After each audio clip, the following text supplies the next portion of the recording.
जब बात महाभारत की आती है तो युद्ध, रणनीति और वीरता की अनेक गाथाएं सामने आती हैं। पर एक शस्त्र ऐसा भी था जो केवल बल का नहीं बल्कि कौशल, नियंत्रण और साहस का प्रतीक था, गदा, जिसे थामने वाले को देवता भी प्रणाम करते थे।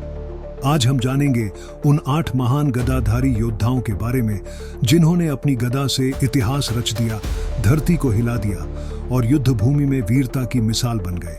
अगर गदा को कोई पहला स्पर्श देने वाला योद्धा है तो वह है पवन पुत्र हनुमान। उनकी गदा केवल लौह या स्वर्ण से बनी नहीं थी, वो बनी थी भक्ति, बल और ब्रह्म तेज से।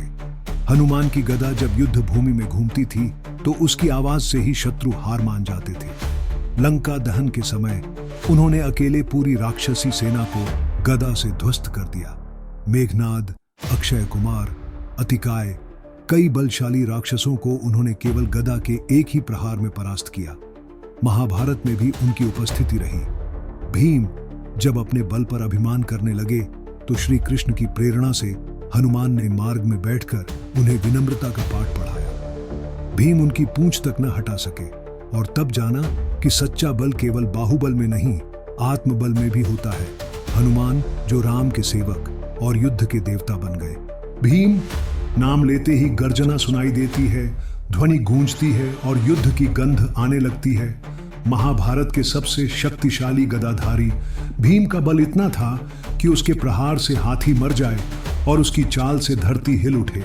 जब पांडव वनवास में थे तो भीम ने अकेले बकासुर जैसे नरभक्षी राक्षस को पराजित किया और वो भी बिना किसी सहायता के। कीचक का वध जो कई सैनिकों को असंभव लगता था, भीम ने उसे महल के अंदर ही गदा से छिन्न भिन्न कर दिया। युद्ध के अंतिम दिन दुर्योधन से गदा युद्ध हुआ। वो युद्ध नहीं, प्रलय था। गदा गदा से टकराई, दोनों योद्धा रक्त रंजित हो गए और अंत में भीम ने श्री कृष्ण के संकेत पर दुर्योधन की जांघ पर वार किया। नियम के विरुद्ध जरूर था, पर धर्म की रक्षा के लिए हर मर्यादा से ऊपर। भीम न केवल गदाधारी बल्कि धर्म रक्षक योद्धा भी थे। दुर्योधन महाभारत का सबसे जिद्दी और अहंकारी योद्धा, लेकिन साथ ही एक अद्भुत गदाधारी। बलराम का सबसे प्रिय शिष्य जिसने गदा युद्ध की बारीकियां सीखी थी। उसका शरीर वज्र समान कठोर था क्योंकि उसकी माता ने जन्म के बाद उसे तेल से स्नान कराया और कृष्ण को छोड़कर कोई भी उसकी जांघों पर वार नहीं कर सकता था। उसका आत्मविश्वास ही उसका बल था।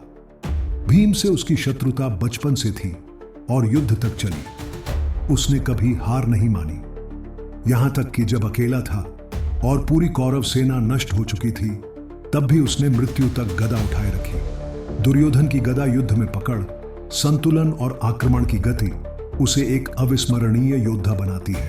गदा युद्ध की जब भी शिक्षा की बात होती है तो बलराम का नाम आदर से लिया जाता है। श्री कृष्ण के बड़े भ्राता और यदुवंश के मूल सेनापति। बलराम ने अपने जीवन में कई युद्ध लड़े, परंतु सबसे बड़ा योगदान था गदा युद्ध सिखाना। भीम और दुर्योधन दोनों उनके शिष्य थे और दोनों में जब युद्ध हुआ तो बलराम ने स्वयं कहा, मेरे 2 शिष्य एक दूसरे से भिड़े, ये देखना मेरे लिए सबसे पीड़ादायक है। बलराम की गदा की शक्ति ऐसी थी कि एक बार उन्होंने यमुना को घुमा दिया था। उनके प्रहार से पहाड़ टूट सकते थे और दानवों की सेना भाग खड़ी होती थी। उन्होंने कभी पक्ष नहीं लिया, पर जब जरूरत पड़ी तो धर्म के साथ खड़े हुए। बलराम शक्ति, संयम और मर्यादा के प्रतीक। कर्ण सूर्यपुत्र, दानवीर और शौर्य की पराकाष्ठा। अधिकतर लोग उन्हें धनुर्धारी मानते हैं, परंतु वो गदा युद्ध में भी उतने ही दक्ष थे। बाल्यकाल में ही उन्होंने अपने बल से रथ खींचा और परशुराम से संपूर्ण शस्त्र विद्या प्राप्त की। उन्होंने कई बार दुर्योधन के साथ अभ्यास किया और युद्ध कौशल में भीम को बराबरी की टक्कर देने लगे।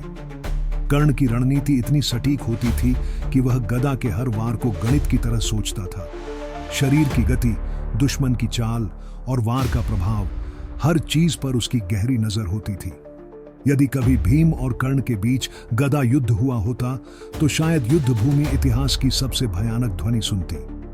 कर्ण वो योद्धा जिसकी गदा में विज्ञान और वीरता दोनों बसे थे। घटोत्कच भीम का पुत्र, पर उसकी शैली पूरी तरह भिन्न थी। वो आधा मानव आधा राक्षस था और उसकी गदा भी राक्षसी शक्तियों से युक्त थी। रात्रि में उसकी शक्ति कई गुना बढ़ जाती थी।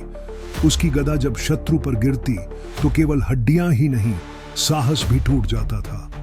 कौरवों की सेना उस रात कांप उठी थी जब घटोत्कच ने मैदान में प्रवेश किया।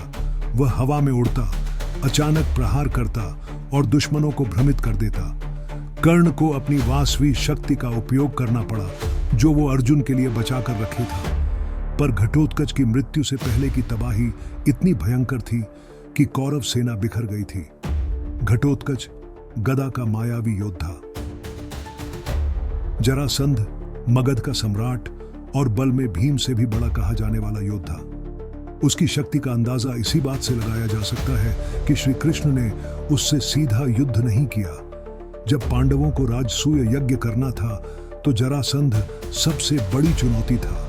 कृष्ण, अर्जुन और भीम वेश बदलकर उसके पास पहुंचे और भीम ने उसे गदा युद्ध के लिए चुनौती दी। 13 दिन तक युद्ध चला, गदा से गदा टकराती रही, दोनों योद्धा थकते नहीं थे। अंत में श्री कृष्ण ने इशारा किया कि जरासंध को उसके शरीर की कमजोरी से हराया जाए। भीम ने उसके शरीर को 2 भागों में चीर डाला। जरासंध जो अपराजेय था पर धर्म के सामने झुक गया। कीचक, मत्स्य देश का सेनापति, बलवान, अहंकारी और स्त्रियों पर अत्याचार करने वाला। उसकी गदा युद्ध क्षमता इतनी थी कि कोई सैनिक उसके सामने खड़ा नहीं हो पाता था। विराट राज के राज्य में रहते हुए जब उसने द्रौपदी का अपमान किया तो भीम ने प्रतिज्ञा ली। रात्रि में सभा भवन में जाकर कीचक को एक भीषण गदा युद्ध में ललकारा। गुप्त रूप में लड़ते हुए भीम ने उसकी हड्डियां चूर कर दी। सभा में जब लोगों ने कीचक का शव देखा तो लगा जैसे उसे हाथी ने कुचल दिया हो। कीचक गदा युद्ध का योद्धा था, परंतु उसका अहंकार ही उसका पतन बना। भीम की गदा अधर्म का अंत करने आई थी। तो ये थे महाभारत के वो 8 अमर गदाधारी, जिनकी गदा केवल एक हथियार नहीं थी, बल्कि धर्म, न्याय और पराक्रम का प्रतीक थी। हर योद्धा की अपनी कहानी है। किसी ने राक्षसों से लड़कर धर्म की रक्षा की, किसी ने अपने अभिमान को त्याग कर ज्ञान की ओर कदम बढ़ाया और किसी ने आखिरी सांस तक युद्ध भूमि नहीं छोड़ी। अब बारी आपकी है। कमेंट में जरूर बताइए, इन 8 में से किस गदाधारी योद्धा की कथा ने आपके हृदय को सबसे अधिक छुआ और क्यों? और अगर आपने अब तक मंत्रा मोटिवेशन को सब्सक्राइब नहीं किया तो अभी इसी क्षण कर लीजिए, क्योंकि यहाँ हम लाते हैं वो सनातन ज्ञान, वो छुपी कहानियां और वो दिव्य प्रेरणाएं जो न सिर्फ आपको जोड़ती हैं अपने इतिहास से, बल्कि आपके भीतर के धर्मवीर को भी जागृत करती हैं। यह सिर्फ एक चैनल नहीं, ये एक आंदोलन है, एक संकल्प है। अपने संस्कृति को समझने, उसे अपनाने और गर्व से कहने का कि हम भारतवासी हैं और सनातन हमारे रक्त में है। जय श्री राम, जय महाभारत, जय सनातन धर्म।